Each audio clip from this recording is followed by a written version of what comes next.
Okay, let's get into this. So you're really keen to boost your English fluency, right? Yeah. You've got the motivation, but then you look at everything. Grammar rules, all this vocabulary apps, podcasts. It just feels like, well, a huge mountain, and you don't know where to start. That sense of being overwhelmed is super common. You see all these resources, but, how do you actually use them effectively day to day? It's tough. Exactly. And you might try a bit of this, a bit of that, but the progress doesn't feel steady. It can be really discouraging, actually. It definitely can. People often think they need these intense, long study sessions. Right. But what the sources we looked at suggest, and this is really important, is that real fluency, the kind that sticks, it's not built on that kind of cramming. No, it's not sustainable. It's about the small things, Yeah. the consistent daily habits you weave into your life. That's what makes the difference over time. Sort of like compound interest for your language skills. That's a great way to put it. A sustainable daily rhythm, not these huge, exhausting bursts you can't keep up. And that's exactly what we're diving into today. 5, honestly, pretty simple habits you can start doing right now. No fancy techniques, no extra stress. Just practical steps that, according to our sources, genuinely work. Things you can actually integrate. Yeah. So if you're feeling stuck or just not sure where to put your energy, this deep dive is for you. We're talking reading, listening, speaking, immersion, and writing. Daily. It might sound like a lot listed out like that. It might, but stick with us. It's probably more manageable than you think. And interestingly, they all kind of feed into each other, don't they? They absolutely do. What you hear helps with what you read gives you things to maybe write or talk about. It's interconnected. Okay, let's start with habit 1. Reading in English. Every single day. And look, we're not talking hours and hours, even just say 30 minutes. That's a fantastic starting point. 30 minutes is achievable for most people. And I know what people say, oh, I just don't have the time. But let's be real. How much time do we spend scrolling on our phones? Like maybe half paying attention. A lot, usually. Yeah. Could we maybe just swap 30 minutes of that scrolling time for reading something in English?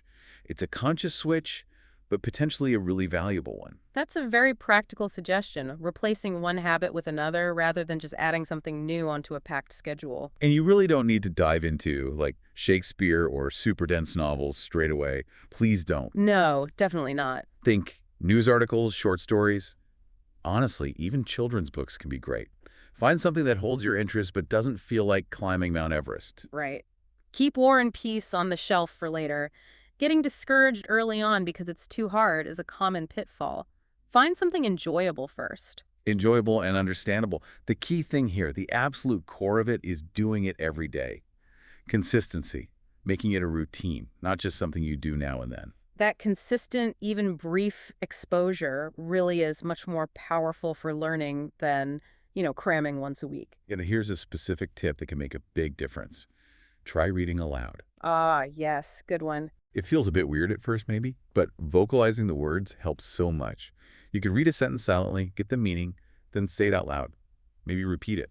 It connects the visual word to the spoken sound and engages the speech muscles. Helps with pronunciation, rhythm. Exactly. And just getting comfortable hearing your own voice speaking English.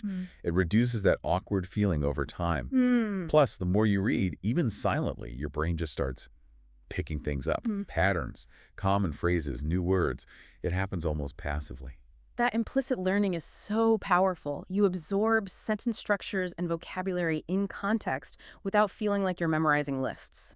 And then you might find yourself actually using those things later when you speak or write. It becomes more natural. Definitely. Okay, so that's reading. What's next? Habit number 2, listening to English every day. Again, lots of options here. Podcasts, obviously, audiobooks, music, stories, whatever you enjoy listening to. The idea is tuning your ear. But there's listening and then there's listening, right? Yes.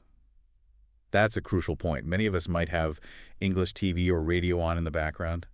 But are you actively trying to understand? Or is it just noise, linguistic wallpaper? Haha, linguistic wallpaper. I like that. Yeah, passive hearing isn't the same as active, focused listening for improvement. You need that engagement. You really do. Try to pick stuff with natural conversations, different accents, the way people actually talk. Because classroom English can be very Neat. Very neat and tidy. Real life is messier. People mumble, use slang, drop words. I remember trying to watch this British sitcom ages ago, Oh, yeah. and the accent was so thick, I honestly missed half the jokes at first. Right. It took effort to tune into that specific way of speaking. It wasn't like the standard English I was used to. That's a perfect example. You need exposure to that variety. But you also need to start at the right level for you. Absolutely. If you're listening to native speakers going full speed and you're totally lost, that's just frustrating. Don't be afraid to use subtitles. Or slow down the audio if the app allows. Exactly. Or just listen to the same thing multiple times. I definitely did that with podcasts starting out. First listen, maybe understood 30%. Been there. Second listen, maybe 50. Third time, things really start to click. You pick up more each time. That repetition helps your brain decode the sounds and patterns. And again, consistency. Even 15 minutes of focused listening each day, it adds up massively over weeks and months. It's not about cramming it all in. Little and often. Okay, habit 3, speaking every day. Now, the big hurdle people often mention here is, but I don't have anyone to talk to. Right, the partner problem. Yeah. And while having a practice partner is great, it's absolutely not essential for daily speaking practice. You can talk to yourself. It feels weird at first, but it works. It highly works. And more people do it than you think. Yeah. Or read aloud, like we mentioned with reading. Record your voice on your phone and listen back. Ooh, the recording part can be tough, but very insightful. It can be cringeworthy at first, haha, but helpful. The main thing is just producing the language, physically speaking. Yeah. And don't worry about sounding perfect. You're practicing, not giving a speech at the UN. Exactly. Low stakes, pressure-free practice. Now, of course, if you can find a language exchange partner or join a conversation group or use an app, fantastic. Go for it if you feel ready. Those are valuable additions for sure. But if that feels like too big a step right now, start smaller. Read your text messages out loud instead of silently. Narrate your actions while you're cooking or cleaning. Okay, now I'm chopping the onions. Integrating it into things you already do makes it feel less like a separate chore. Yeah, the more you just say things in English, the less weird and awkward it feels over time. You build that muscle memory. You really do. Okay, habit 4. Habit 4, immersion. Basically, surrounding yourself with English as much as you possibly can. Creating your own English bubble. Exactly. Think about your daily media diet. TV shows, movies, news. Can you switch some of that to English? Even things like your phone settings, social media feeds. Follow English-speaking creators. Yes, all those little changes. The idea is to make English just part of your environment, so your brain gets used to operating in it more naturally, almost without you realizing you're studying. It's like tricking your brain into learning passively through constant exposure. And a good tip here, especially with videos, try using English subtitles, not subtitles in your native language. Ah, good point. Reinforces the connection between the sound and the written word, reading and listening together. Totally. Now, if you jump straight into a really fast-paced show with tons of slang and complex dialogue, you might feel overwhelmed again. So start smart. Yeah, maybe start with documentaries. The narration is often clearer. Or slower-paced dramas. Then, as you get comfortable, you can try the faster stuff. The goal is just getting your ear tuned to everyday, real-world English. Makes sense. Gradual increase in difficulty. Comprehensible input is key. All right, habit number 5, writing in English, daily. And again, we're not talking about writing essays or formal reports, unless you want to. Phew. Okay. Good. Yeah. A really simple way is just keeping a journal, a few sentences a day. That's it. What kind of things would you write? Anything, really.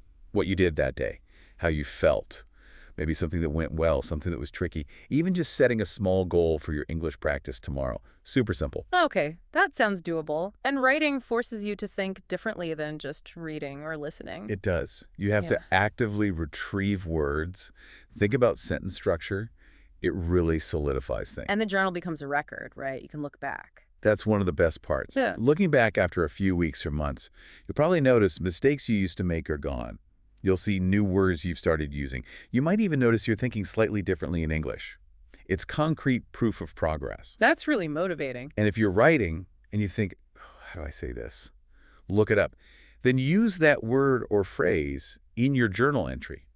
Learning it in that immediate relevant context makes it stick so much better than just memorizing a random list. Learning in context is always more effective.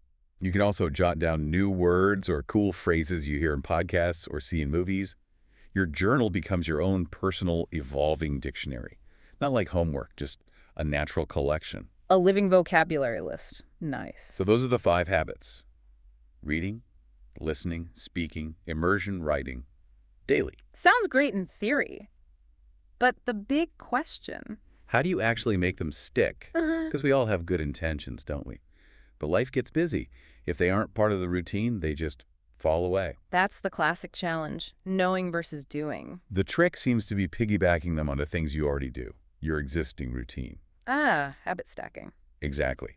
Like, listen to that English podcast while you commute or while you cook dinner. Do your little bit of speaking practice while you're getting ready in the morning or taking a walk. Makes sense. Reduces the friction. Watching shows. Just switch the language. That's barely any extra time. Writing. Maybe set a specific time, like 5 minutes right before bed, to jot down those journal sentences. So they aren't necessarily separate, time-consuming blocks you have to carve out. Right. They become integrated. Now, you have to experiment a bit, see what works for your schedule, your life. Everyone's different. Maybe you start with just 1 or 2 habits that feel easiest. That's totally fine. The main thing is starting and then being consistent, even if it's just for a really short time each day. Small wins build momentum. Absolutely. Find what feels sustainable and ideally enjoyable for you. And hey, if you listening have your own tips for staying consistent, things that work for you, we genuinely love to hear them. It helps everyone. Definitely share those. Okay, so just to quickly recap, those 5 daily habits, reading, listening, speaking, immersion, writing, they're your pathway. Fluency isn't really about intense bursts. It's a journey built on these small, consistent daily steps. That cumulative effect is incredibly powerful over time. Don't underestimate what 15-30 minutes a day can do. So here's a little challenge, a final thought to mull over. Can you identify just one small English habit you could realistically start today? Maybe read one news headline in the first paragraph. Listen to the first 5 minutes of an English podcast. Write down 3 things you did today in English. Just one small thing. Yeah. And then, think about it. If you did that one small thing consistently, day after day, where might you be in a few months? Those small steps really do lead to significant progress. It's about starting and building that consistency muscle. Once one habit is in place, adding another becomes easier. Definitely. Oh, and before we finish, we used a few words maybe worth quickly clarifying. Good idea. We mentioned bother, like taking the trouble to do something. Don't bother trying to read War and Peace on day 1. Right, and cramming that intense last-minute studying. Yep. We didn't really use drills, but it means those repetitive exercises. Swap just means exchange, swap, scrolling for reading. A thick accent is just a very noticeable, strong regional way of speaking. Immersion, surrounding yourself with the language. And slower paced, just meaning something that moves a bit more slowly, like a drama compared to an action movie. Hopefully defining those helps embed them a bit more. Using them in your journal is a great next step. Exactly. Well, thanks for taking this deep dive with us today. Keep it that consistent practice, even the small bits. It all counts. See you next time.